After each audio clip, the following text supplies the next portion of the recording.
Well, welcome to our podcast. We are excited to be back.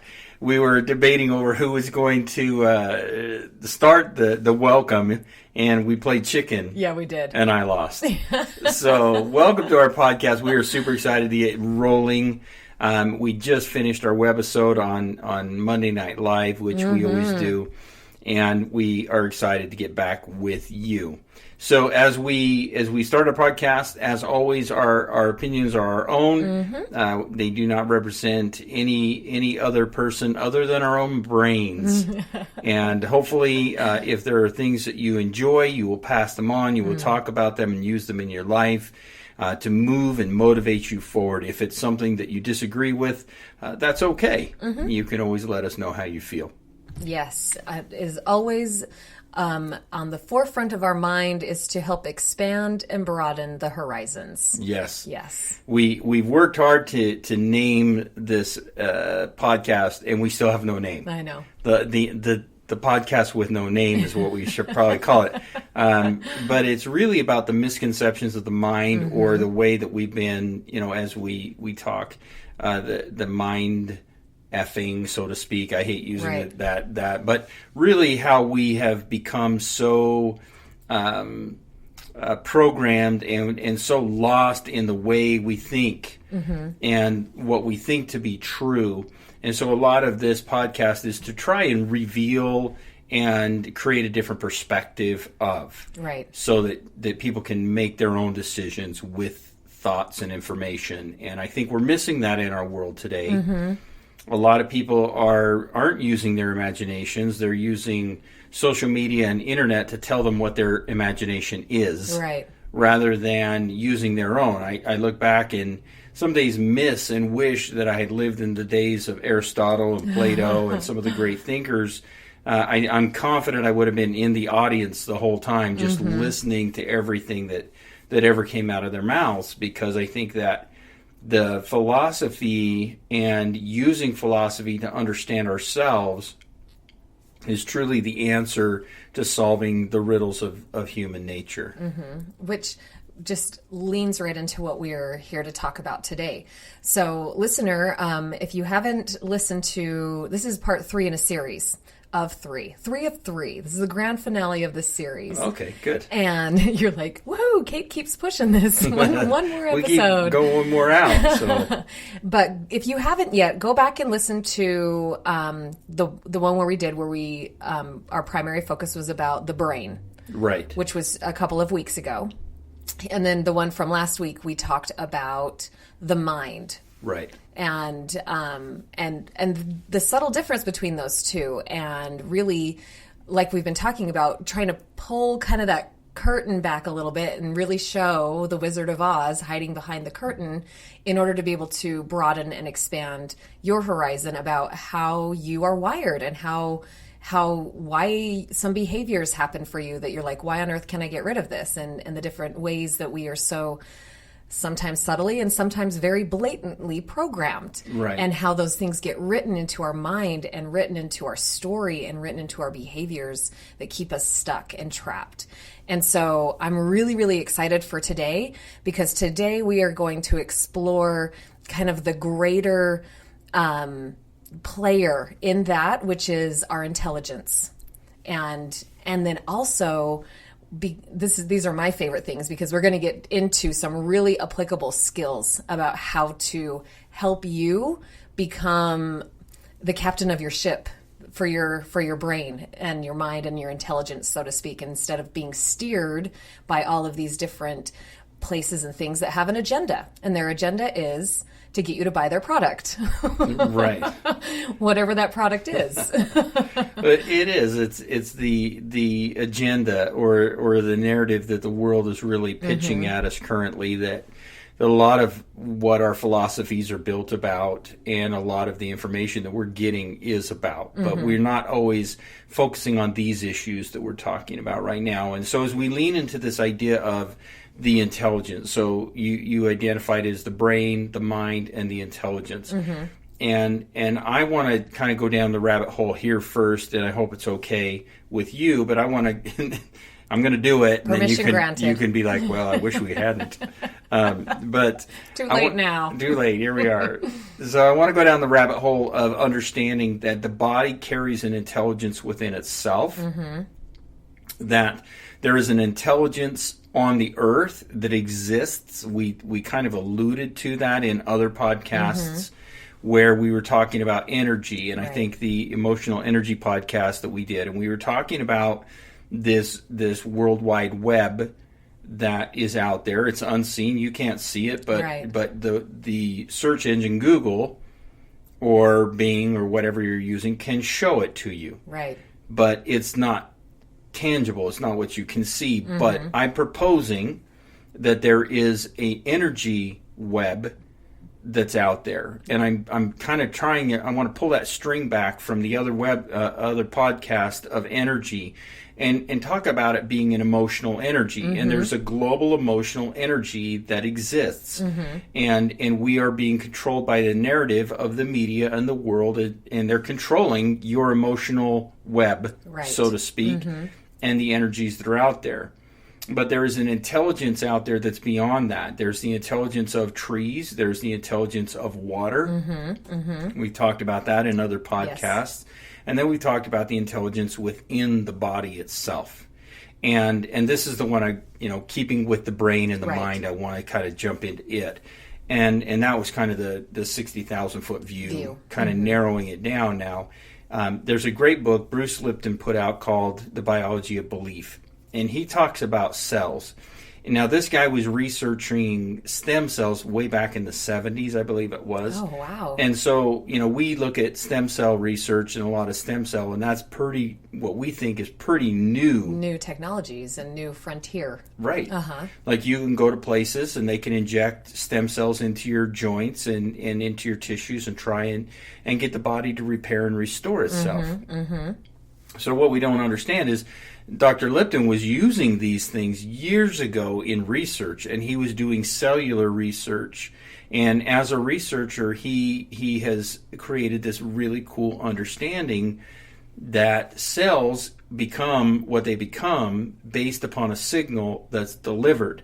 So originally, the cell that's developed in your body comes into your body, and they essentially all look the same. But it's not until the cell is given a signal, as he puts it, and that signal is what tells the cell to develop into tissue or into bone or into muscle, etc. Right?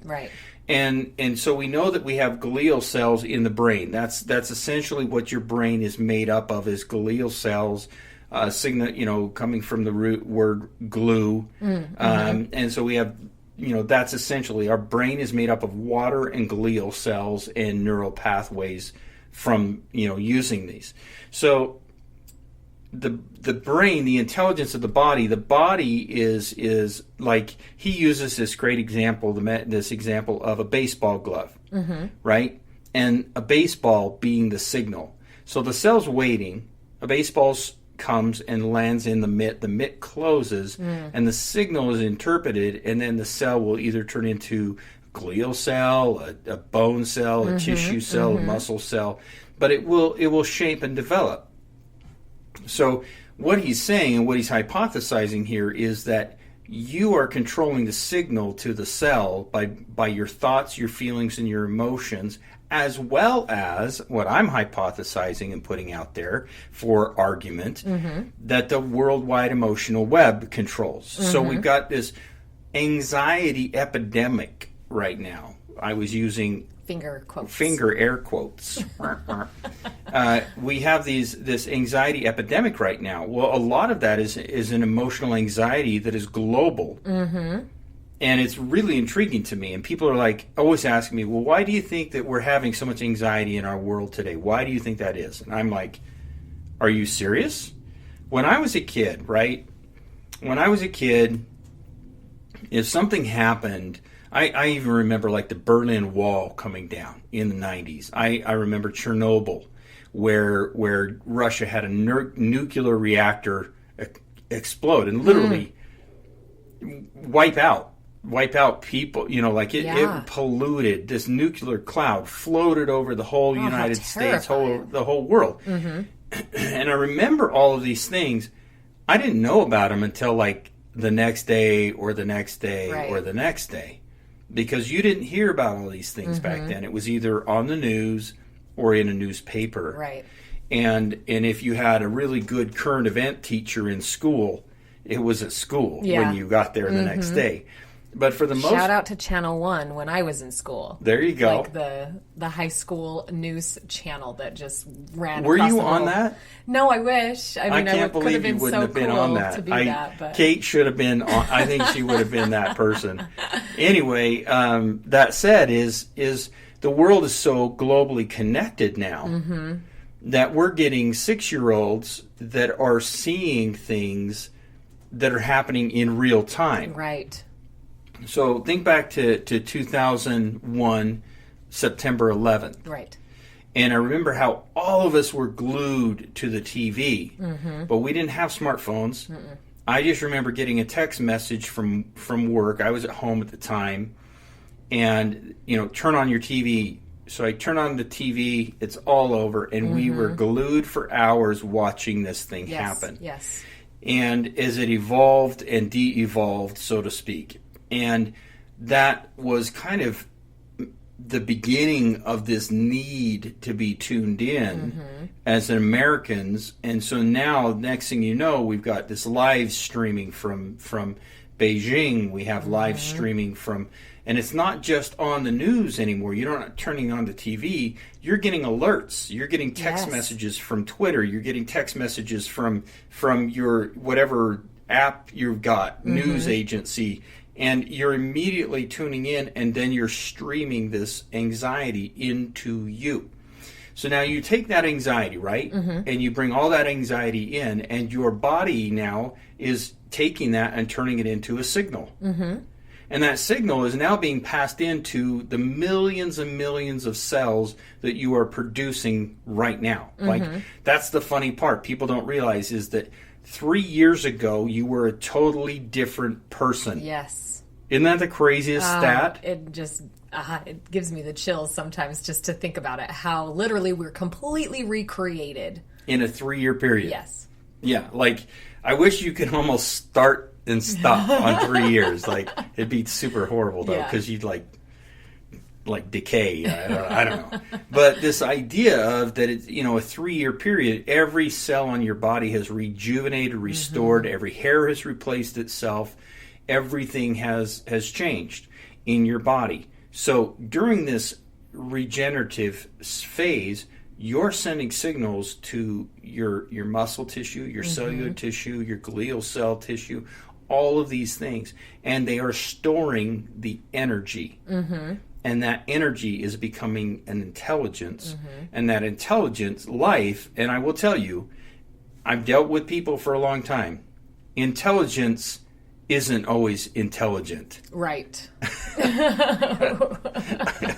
We're not talking book smarts or street smarts here. It's a completely different layer of intelligence. You might be an intelligent species, but you may not be an intelligent person. And so it's the same thing when we're creating these anxiety intelligences within ourselves and our bodies, and then our bodies are constantly triggering and constantly feeling these emotions, and then all of a sudden we're getting this disease in our bodies, and we're getting all these things. It's because what signal are you sending to the cell to develop or to move into? So then we get these monks that are like 65, 70 years old and look 35. Right.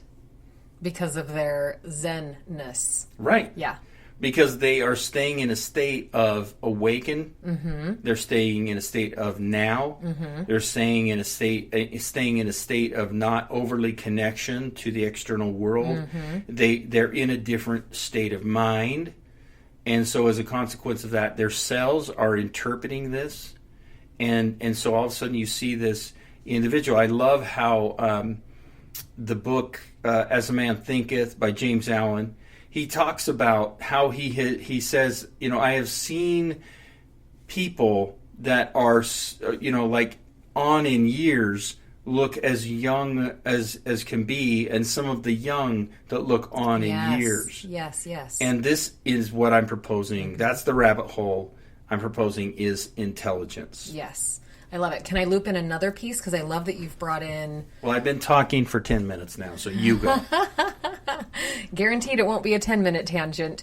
However, I love that you've brought in like kind of that external environmental energy that we bring internally and then just right into our wiring, right into our cellular intelligence, which then also is going to go into all those other layers that we've already talked about with the brain and the mind and our behaviors, and it just starts to help shape and create us.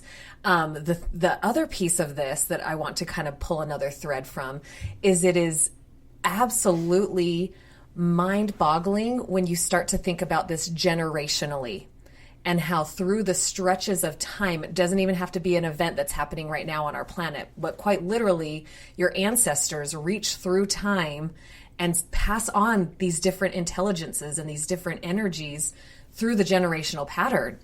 So not only do you have inside of you your own stuff that you've decided upon and have had your experiences with and created and shaped your belief system that's all you, 100% you. But then then you just start the ripple right out from that, right? Then you take in your familial upbringing and who you choose to surround yourself right now, and then you take it global, or like your city, and then your country, and then the global. But then also adding in that like ancestral thread. There is so much stuff. There's so much communication and intelligence going on inside each and every one of us that like a giant percentage of that doesn't even really belong to us. It's not even like personally mine or personally yours. It's just part of that electrical webbing like we're talking about with that energetic tie that happens for us.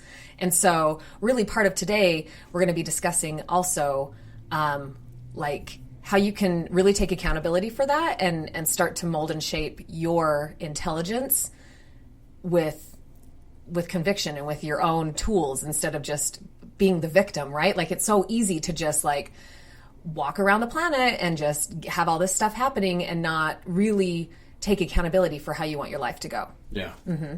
And I think a lot of people have a hard time with that generational idea. That was 3 minutes. Wow, you did good. I'm probably going to do more than that. I know. I'm on it. So jump in. But a lot of people have a hard time with that generational stuff. Uh-huh. And so this is what I'm proposing that you can use as kind of your shoehorn to squeeze yourself into that idea. Everybody has a tailbone. Mm-hmm. Why? Why? Why do you have a, quote, tailbone? Like, we don't have tails. Right.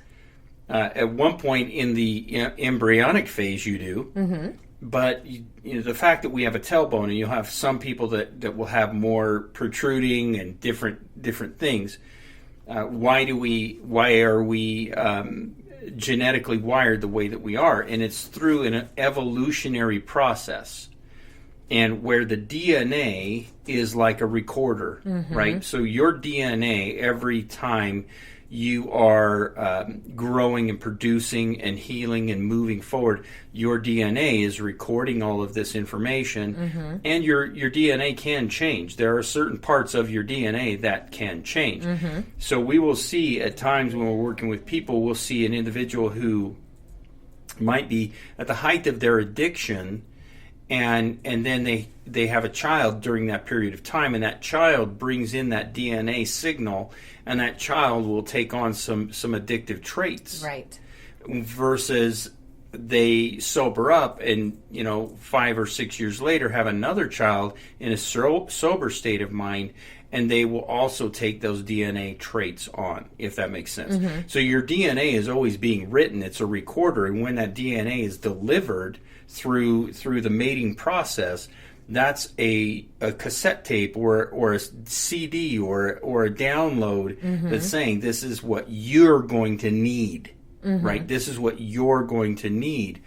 And so you'll see where children's personalities can be different based upon the different times that parents are having children, based upon what's going on in their lives. Mm-hmm. And then you can see all sorts of familial things that are coming down from ancestry, as mm-hmm. you're putting it, mm-hmm. because these are the things where the DNA is saying these are the necessities.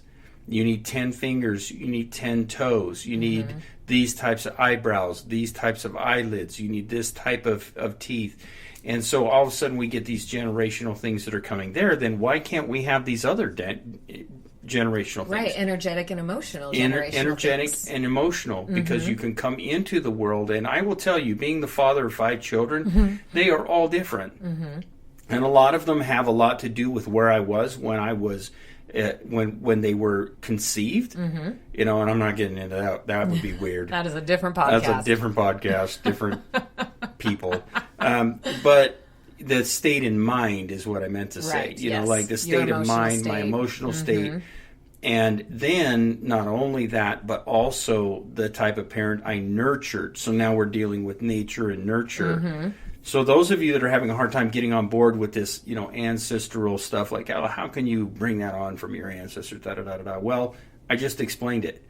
Your DNA is a recorded piece of data, and when it's delivered, then and both sides are bringing it, you know, the sperm and the egg, they're bringing that DNA information, and they're creating this human being. And it brings with it the emotionality and the energy that can be ancestral in addition to the other physical. pieces, the physical. Yeah, 100%.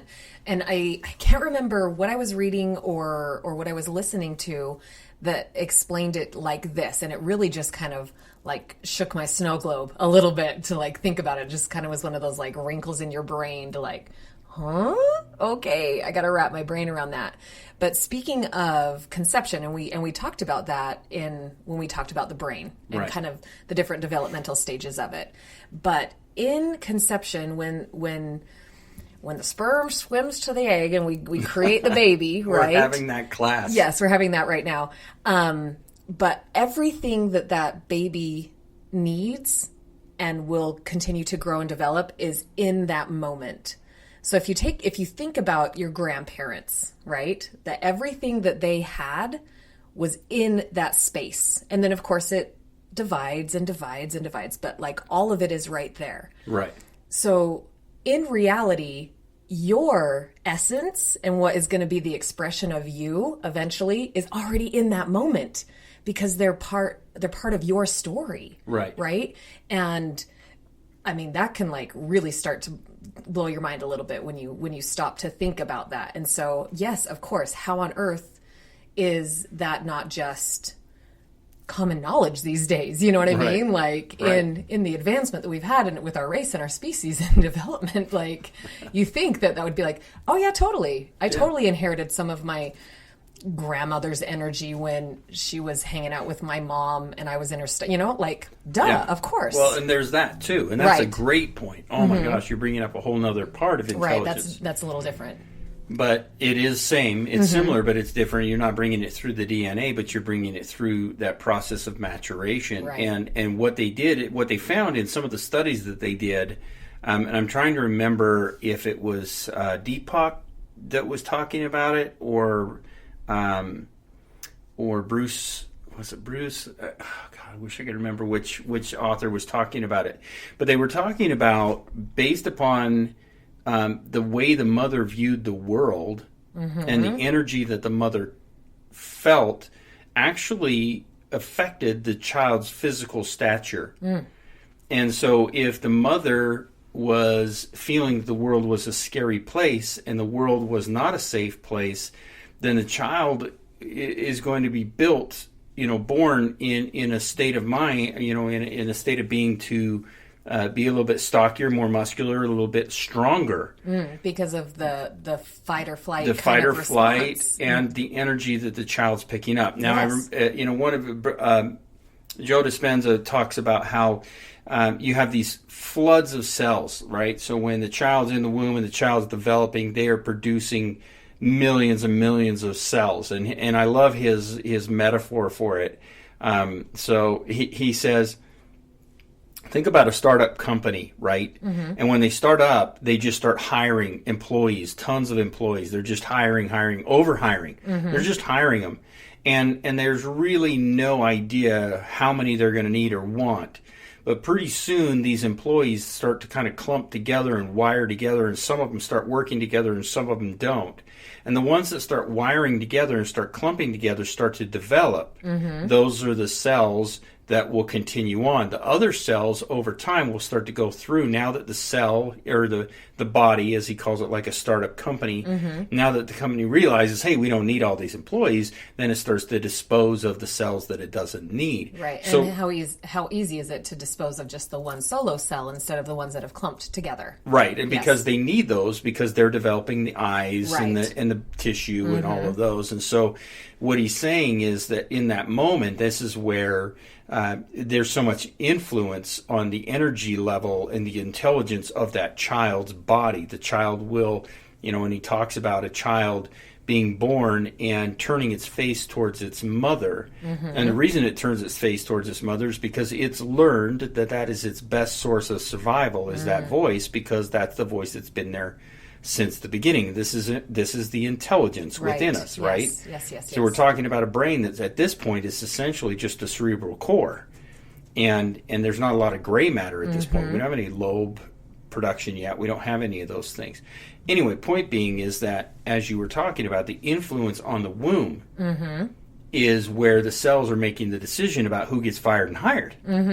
So all of a sudden you get this child that feels like they're growing in a world where they have to run all the time and they're always scared all the time, and the mother's growing up in a lot of fear. You get a child that comes out and they're very muscular and they're very lean and they're very, strong, where you have these others. And they've done a study with this I thought was very, very intriguing. And I see that in our world. I can see that in our world with certain people that are born and they come into the world and they just seem like they're these like Greek gods, little gladiators. Structures, and a lot of it's because the mother's view of the world, so to speak, when the child was in the womb, had some influence on that. Yes, absolutely. And I love that you bring in the word some, because not any one of these single things is the one and done. Yeah. Like they're all factors. Yes. So, but in the same breath, they're all very important to take a look at, because they all play a significant role together. Yeah, and just going back to that idea, Dean, that you let us out with of the baseball and the mitt, right? So the intelligence in our body and in our energy and our system in that developmental state is still just taking those signals into the cells of the emotional state of the mother, of the emotional state of what's happening around right then, and how the mother feels about the baby, how the mother feels about herself, how the mother, like it all is a factor, and it's sending information into that development. Like, holy cow, it's so cool. Like this layer of that intelligence piece, because there's not a brain in there thinking, okay, here comes a little bit of fear and anxiety, cell 723, please put that somewhere, right? Like it just does it. It just happens. It's intelligence. Exactly. Yeah. It intelligently knows where to go. And a lot of that is the emotional connection that the body is feeling. The body is an emotional receptor. Yes. The body's taking the emotion in. The emotion is, and that's what Lipton's influence is in implying. Man, got it. I had to go through the glials to get that. That Lipton's implying, it's the emotion and what's going on that is affecting the cells and turning them on and turning them off. So it goes back to that statement earlier where we were talking about the global anxiety. And as we're picking up these emotions and we're taking that emotional anxiety in, those signals are being interpreted by the cells on a cellular level. And you can see it in certain people. You can see certain human beings, and you can tell from a distance that that's an individual that really struggles with stress or struggles with anxiety. They look haggard. They look worn out. They, like it's a really interesting phenomenon to me, where I can then sit down with that person, talk to them, and confirm it. Right. And that's, I think, one of the benefits you and I have of doing what we do is that I've been able to see that, and then confirm it. Right. Yes. that hypothesis is correct. There's Right. enough evidence now to prove that. Yeah. Yes, and the layer that we're at right here is that this is it just happens, right? That's the intelligence part of it. There's no learned how to do that. There's no this is how you're stressed and this is how you create worry lines and this like it just Right. does it. Yeah. Yeah. And you'll see it in faces, you'll see it in body shapes, sizes, and types. And so the body is constantly interpreting these things. So our goal then, now as we start to kind of shift, as you had implied, is it's through the mindfulness and the meditation state. And as we go down into that theta, and we really start to get into that state of mind where we're suggestible, where the antenna is on, the emotional receptor is open, but instead of using the feedback of anxiety and stress and anger and all the things that we use on a normal basis, because again, we've talked about this so many times. You meditate when you drive, right? You're just driving, you're tuned out, you're tuned off, and you're in that theta state.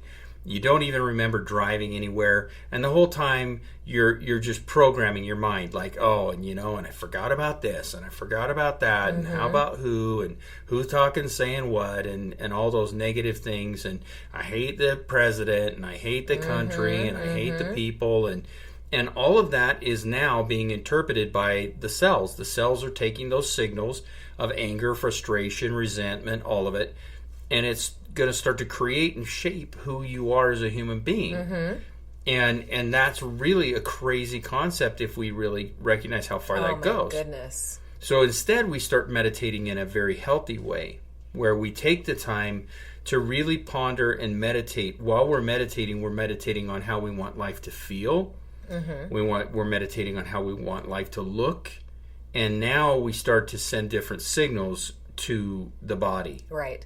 I love how you brought in the word antenna, because I think that is being like just the light bulb experience just happened for me, right? So you take your giant receiver dish, right, and where you're just like absorbing everything, and you hone that and you work to craft to only allow for the signals that you want to come in. You're no longer just like getting dumped on by everything, by the environment, by the world, by your family, by all the stuff, right? Like you get to now really start crafting and creating what it is that you want, and using all of those things, like the different modalities that we're going to talk about here in just a second. But like that fine tuning is how people really create greatness.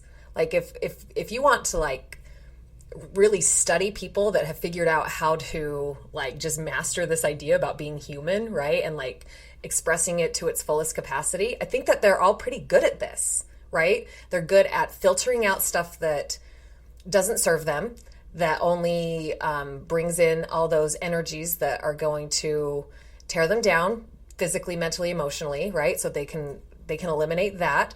And I don't think that they do. I don't think that this process happens with like, I want to be ignorant. I don't want to know what's going on. I don't think that that's true.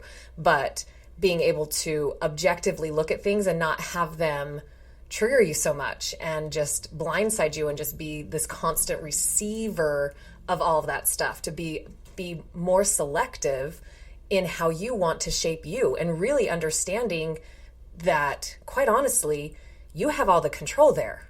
Right. Yeah. You do. Like when you can grab onto that concept, and it's still just, for me, I'm very much in the beginning phases, I feel like, of this. And I've been probably walking this path for 5 years, but I still just feel so at the beginning. We've talked about that in other podcasts.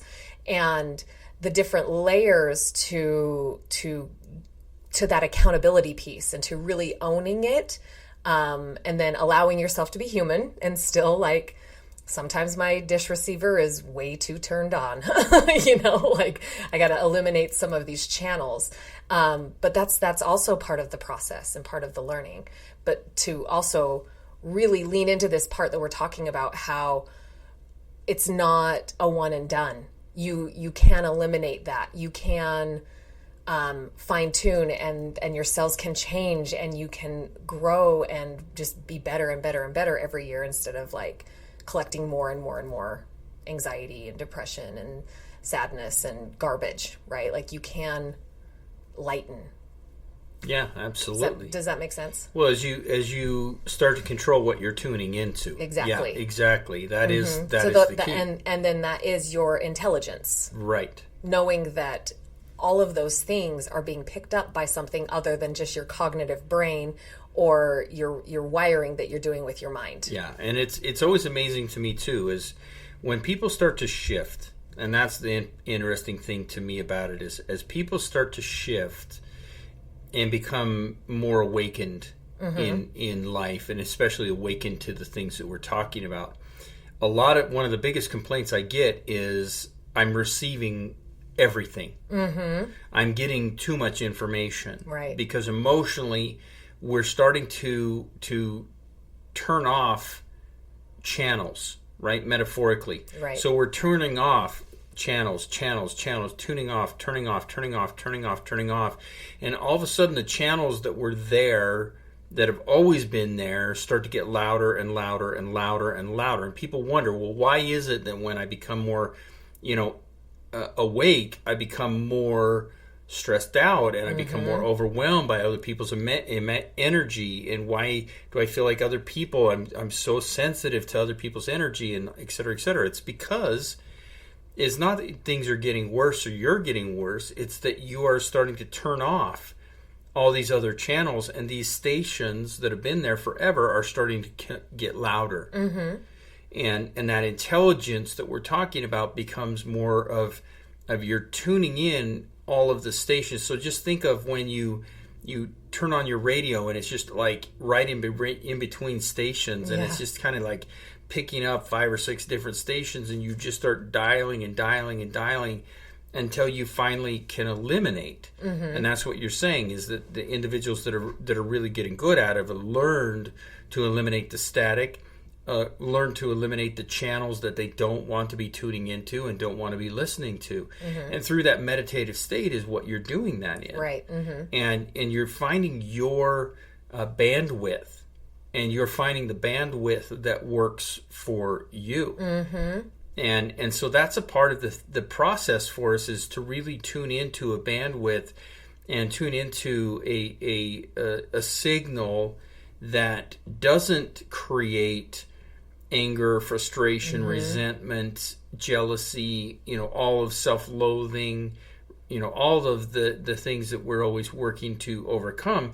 But you're actually working to tune into the stations that are edifying, that are building, that are creating and talking to yourselves and talking to you on a cellular level with the intelligence.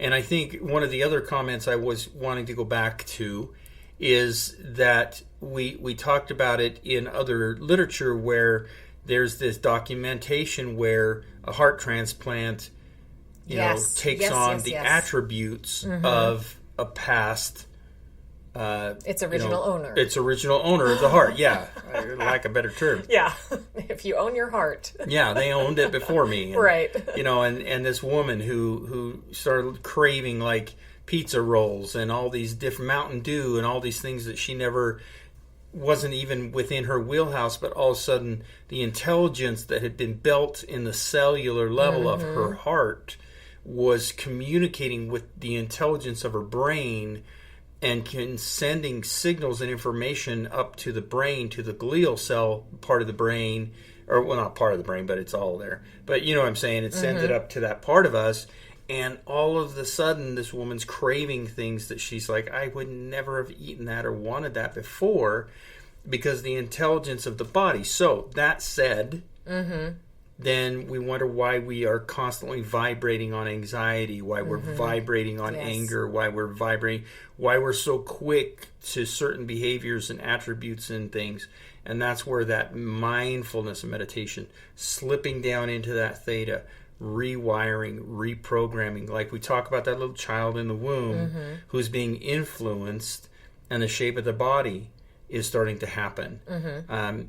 Inner engineering, and I can't remember, we brought it up on another one of my podcasts, or our podcasts, and I can't remember what the yogi's name was, but he was talking about how he had literally been able to change the shape of his eyes and change the shape, the some of the way his face looked and the sound of his voice, so much that people had a hard time within like a month period of recognizing the man.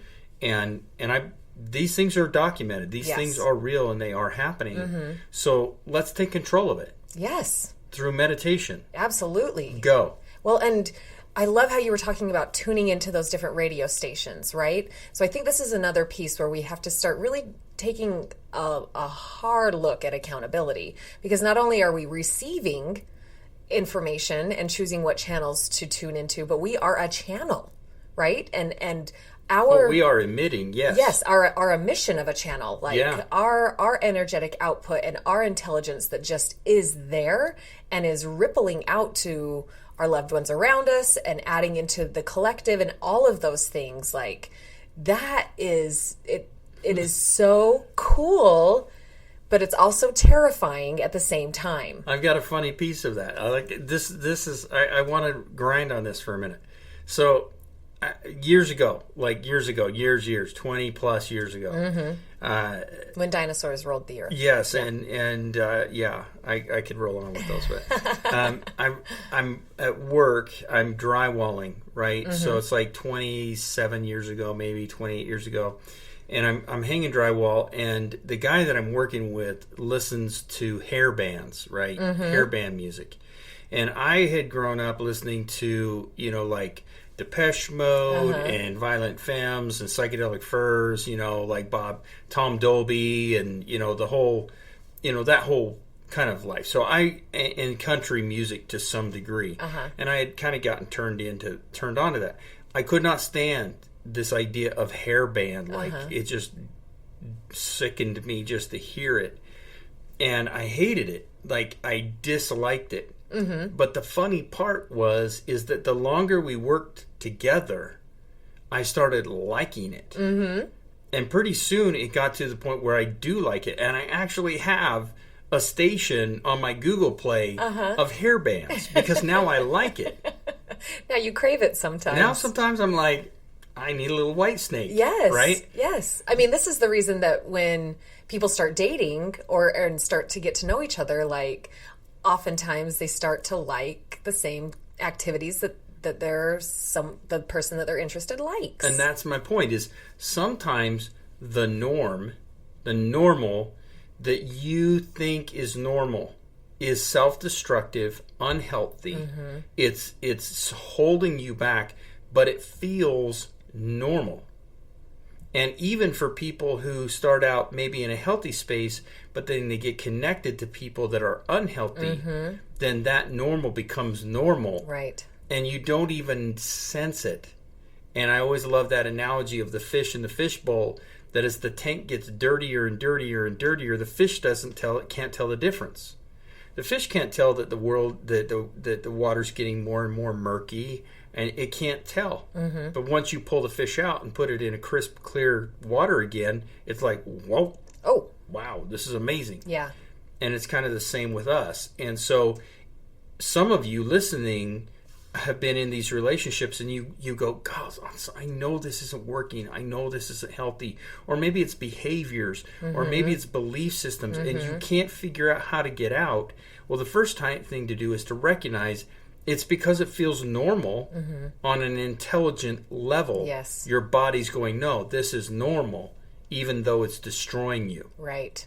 And I see people where they're sitting at home all day, they're gaming, drinking gallons of Mountain Dew, living in the basement, eating pizza rolls. There's the pizza roll again. and that's the norm. Right. And the idea of getting out and getting a job and moving forward in their life creates anxiety. So these are the things that we are emitting energy. And if I want people around me to be positive, I need to emit positive energy and attract positive energy. Right. Because that becomes the norm. Yes. I'm going to stop talking. No, it's perfect. And then, so I don't know why, apparently I'm on a huge accountability kick right now, right? So then I think it's because it's so easy to fall into that victim mode, right? Like it just really is easy for us to like get all nice and cozy in our victim status. So not only to really take accountability for the signals that you're choosing to receive, but also for your own signal, right? That you choose to emit, and then the signals that you neighbor with. Right? Who you surround yourself with. And we talk about this a lot in coaching. We've talked about it in our Monday Night Lives. I don't know if we've had it on a podcast yet. But top 5 people in your life are representative of how you see you. Yep. And those 5 people are very much going to directly influence where you're going. Oh, yeah. And if you're going to be headed in the direction that you want to take your life or not. Yeah, I love that quote, my vibe attracts my tribe. Yeah, it does. And what is the vibe and what is your tribe? And if you've got a vibe around you of people that are Debbie Downers, you may want to look in the mirror. Mm-hmm. Yeah, like time to start taking a little bit of accountability. So Perfect. I want to jump into this meditation. Yes, let's get to the applicable piece. Go. I love it.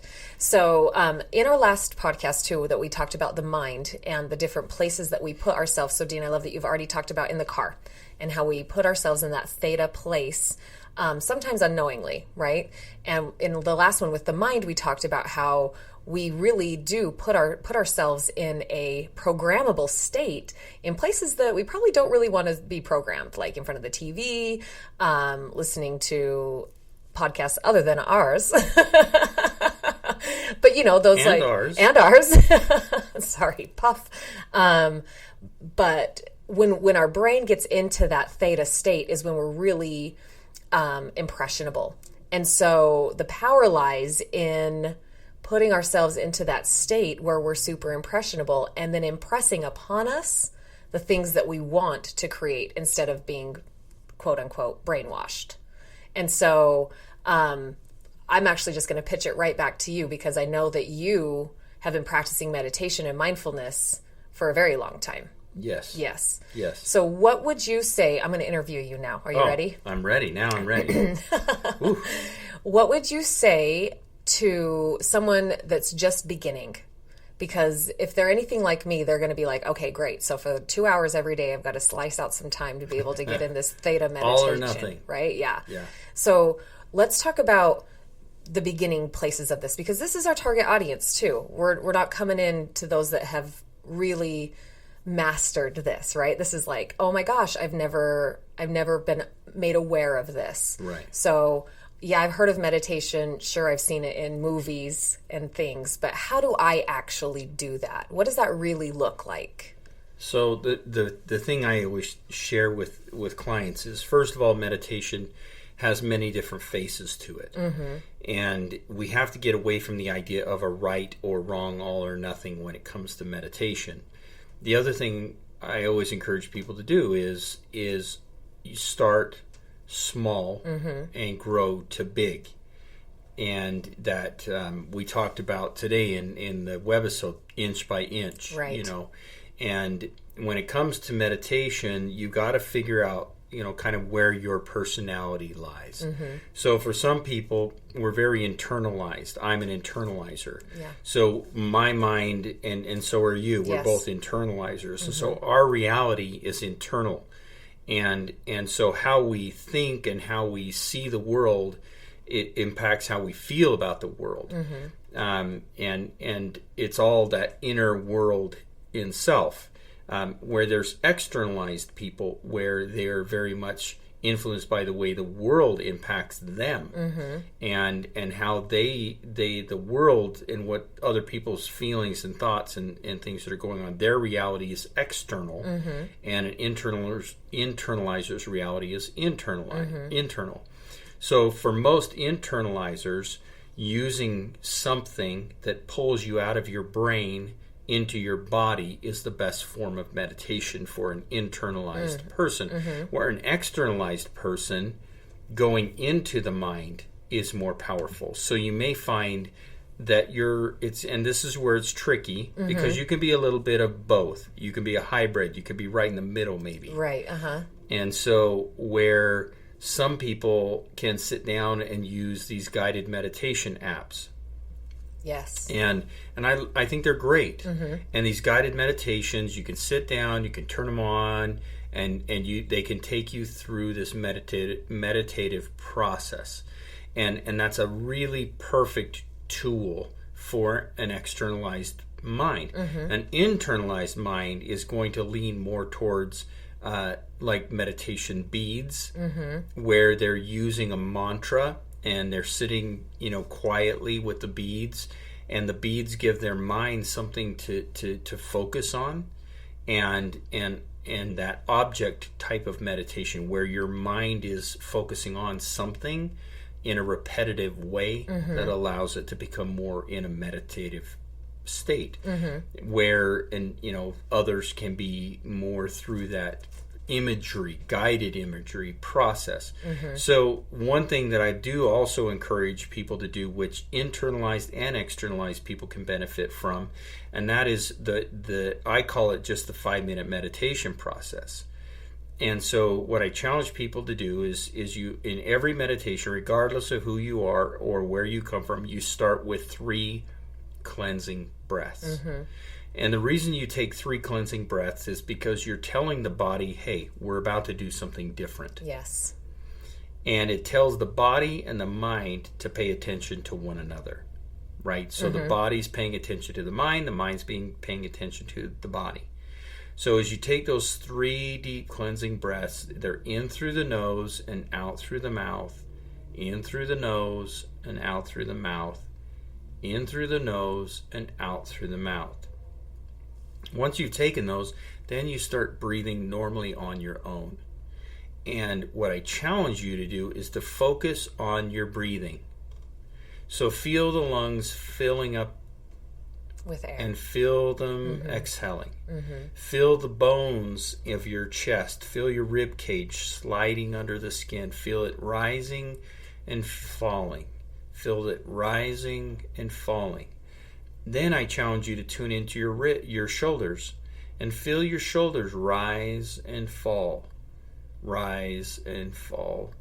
and then tune into your spine and feel your spine elongate and then condense, and elongate and condense, and then go back to the ribs and focus on them, then go back to the shoulders and focus on them, and go to the spine and focus on them. And you just keep doing that cycle. And one cycle, going through one cycle, should take you probably about a minute or 2.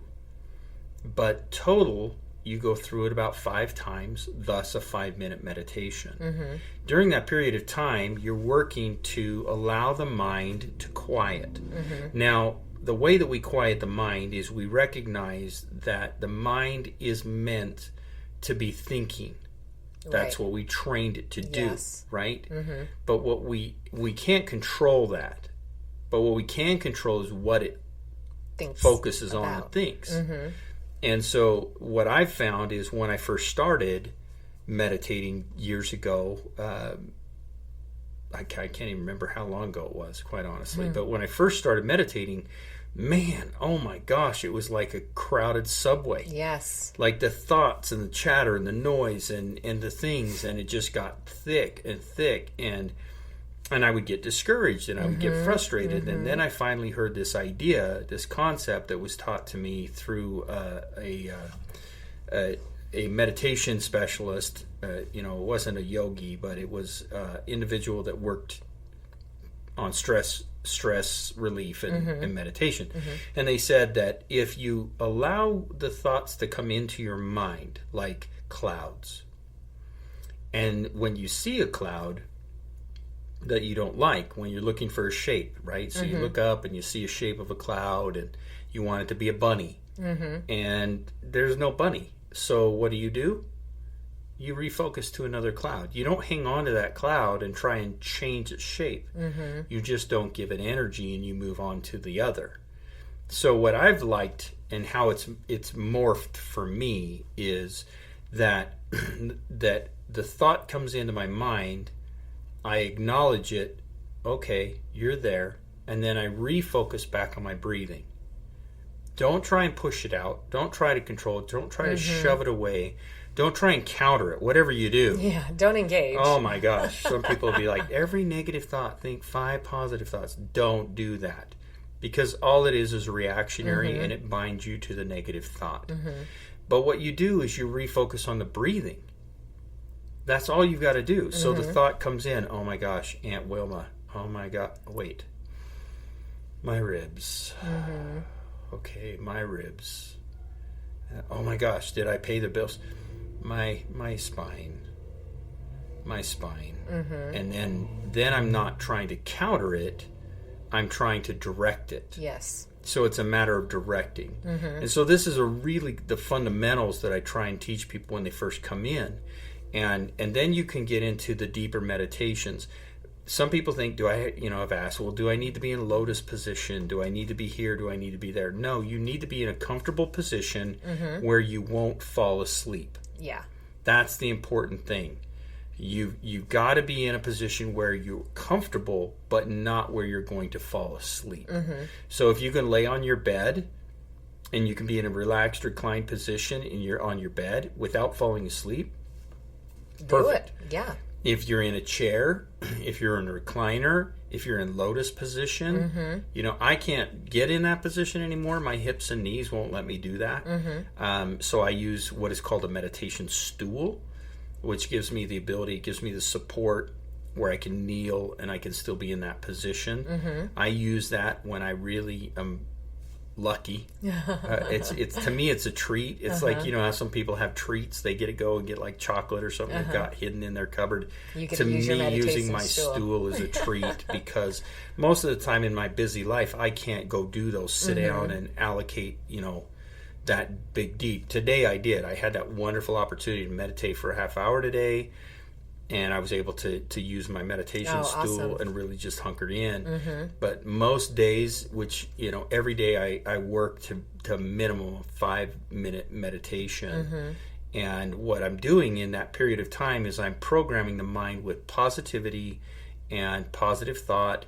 I'm sending positive signals to the cells to rejuvenate and replenish the system so that I'm fighting, my aging process to some degree. I'm embracing it, but I'm also like controlling the parts I can. Right, absolutely.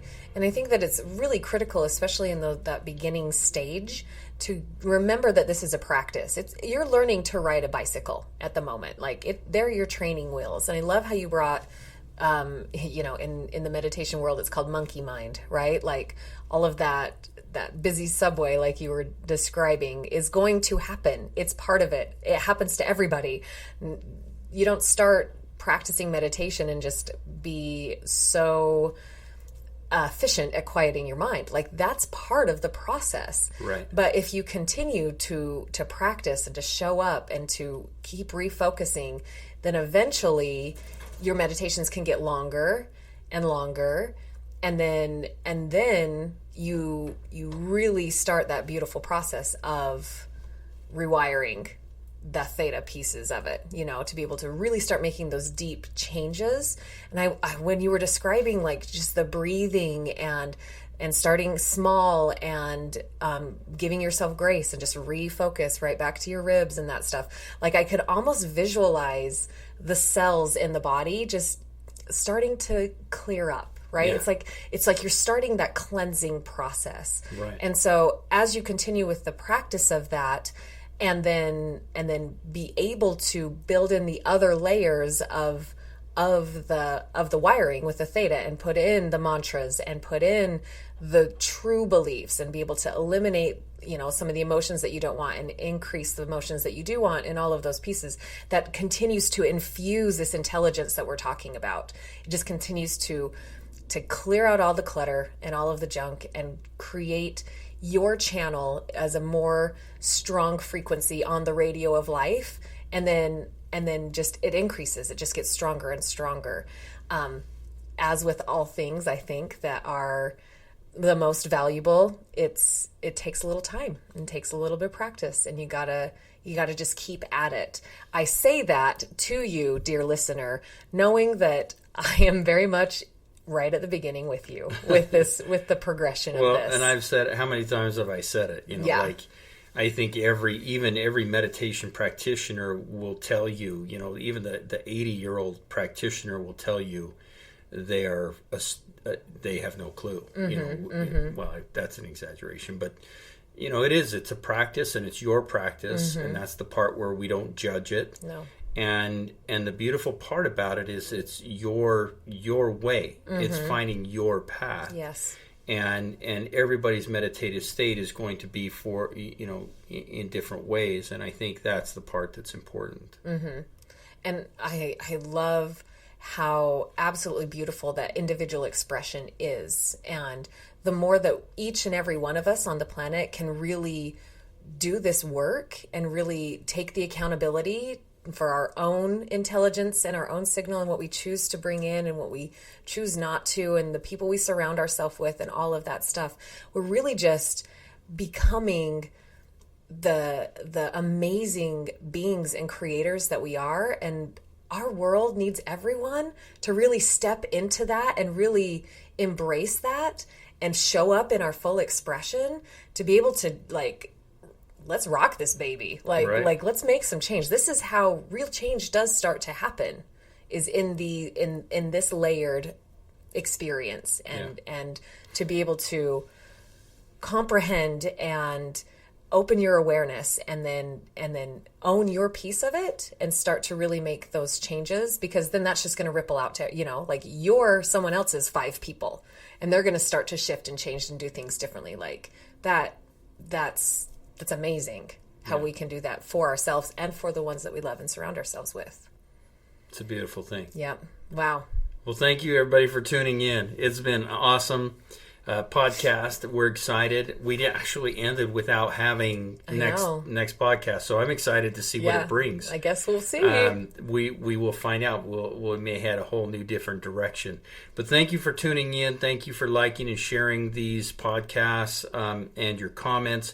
Please comment. Let us know what your thoughts and feelings are. What's worked for you? What doesn't work? Exactly. Yeah. So, as always, dear listener, thank you. Yes, we love you. Have a great week.